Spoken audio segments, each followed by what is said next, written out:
Hi, Glenn Samuel here. Look, today I want to give you five landscape photography tips to any of the up and coming amateur photographers out there, or photographers that are just getting into photography, especially landscape photography. And these 5 tips, I think, will be very helpful for you if you're just starting to get into this genre of photography, which we call landscape photography, or any photography really for that matter. Now, tip number 1 is to limit the amount of shots that you take when you go out to an area with your camera. Digital photography has basically made a lot of people lazy. And what I mean by that is that I see so many people take so many shots of the same shot. They go to an area and they'll put the camera on a tripod and they'll just take the same shot again and again and again and again. You've only got to go out to a really well-known location and you'll see all other people or other photographers with their cameras on tripods all lined up in a row, and they're basically taking the same photo. When I see that, I run 1,000 miles away, quite frankly, because I don't want to take the same shot as everybody else. Now, when I first started photography over 40 years ago, it's a long time, I was using roll film or 35mm film, and you could only get 12, 24, 36 shots from memory. Now, what I say by limiting yourself digitally when you go out into an area with your camera, go out with a mindset that you're only going to take 10 shots, possibly 12 shots. You're going to take 12 images. What that effectively does, it makes you really concentrate, that you've conditioned yourself mentally that you've only got 12 or 10 or 12 shots inside this camera, not infinity like we do have with digital photography these days. So go out and set yourself a limit, a limit on how many shots you want to take for that particular day. It's a great exercise, I tell you, and you will learn a lot about photography if you do it this way, especially when you're first starting out. Go out and limit the amount of shots you're going to take. So I'm only going to take 10 or 12 shots. That's all I'm going to take today.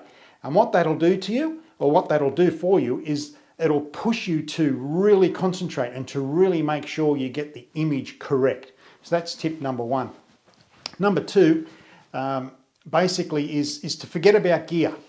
Forget about, I need more megapixels. No, you don't. Forget about updating to the newest camera. You don't need that. No, you don't. Look, when you're first starting out, it's quite easy to make this hobby, or whatever you want to call it, a very expensive one.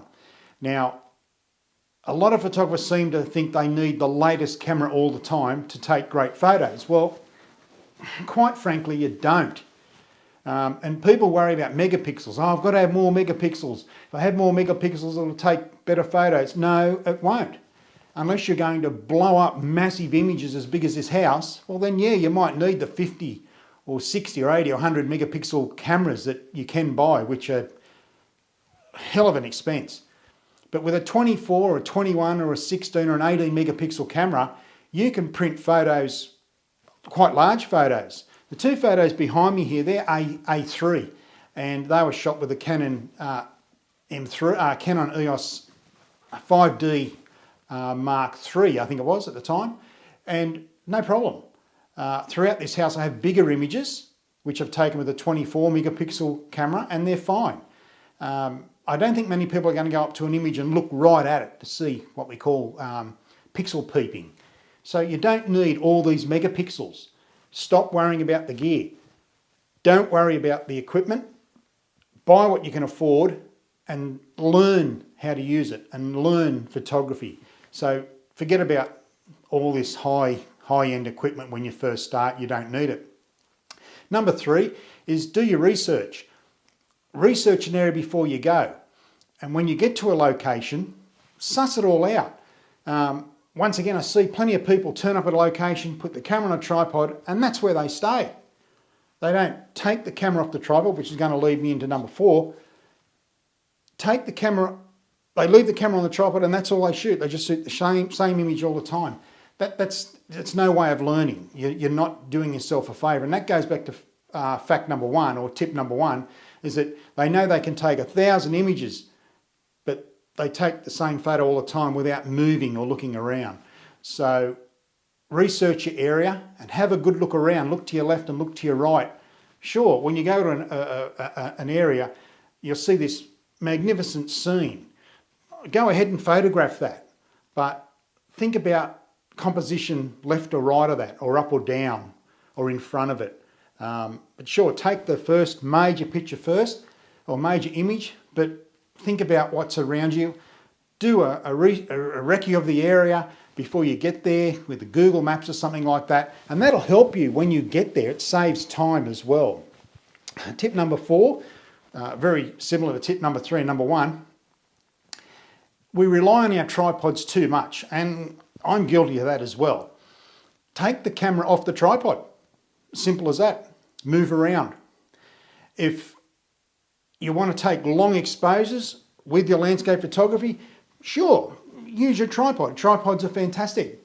But sometimes get the camera off the tripod. Put the camera on the ground when you're out in the landscape. You'll be surprised at what images you can get that you can't get with the camera being on the tripod. So take the camera off the tripod. You might be pleasantly surprised.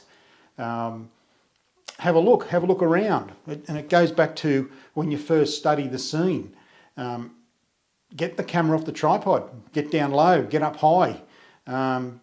Shoot vertically, horizontally, portrait, landscape modes. But get that camera off the tripod every now and again. You don't necessarily need to have that camera on the tripod all the time.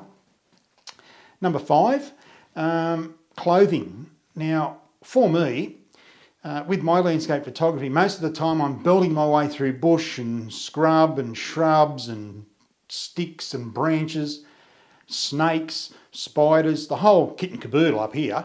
But to get the shots I want to get, I have to go to these places. And they're very, well, they're out there, quite frankly.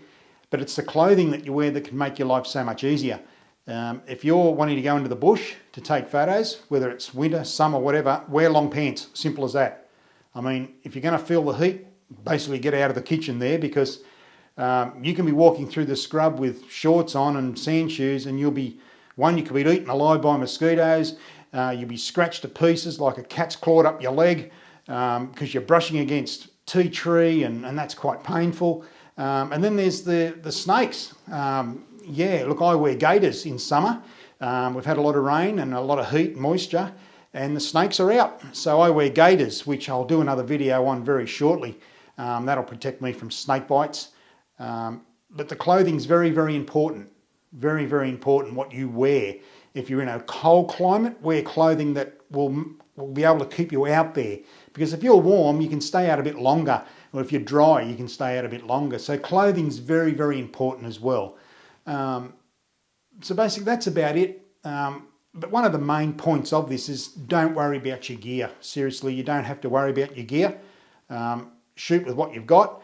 And if you need to, if you think you're being limited by your camera, then only should you think about investing in a newer model, because quite frankly, years ago, there was a big difference between the current camera years ago and then they updated something later on. There was a big difference. But these days, the camera manufacturers are very, very good, and a 10-year-old or an 8-year-old Canon full frame, quite frankly, is as good as what is on offer today. Because a camera's going to do the job, but you can take a really good photo or a good image with a cheap camera and lens and a kit lens, but you can also take a bad photo with high-end equipment as well. Now, I use high-end equipment, but if you're just starting out, as this is what this video is about, you don't need high-end equipment. Please forget about thinking about you want the best or you need the best to take the best images, because you plainly and simply don't need that type of equipment. So there's a few things you can think about if you're getting into this type of photography. Landscape photography is a passion of mine, and And whether I come away with good shots or not, it's just great to be out there considering what's going on in the world at the moment. So, but take away those tips, have a think about them.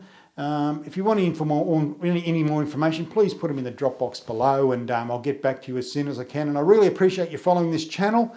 If you haven't subscribed and you're new here, please hit the subscribe button, the bell next door, so you don't miss anything, and it tells you when I post another video. I'm doing one video a week, I think, now.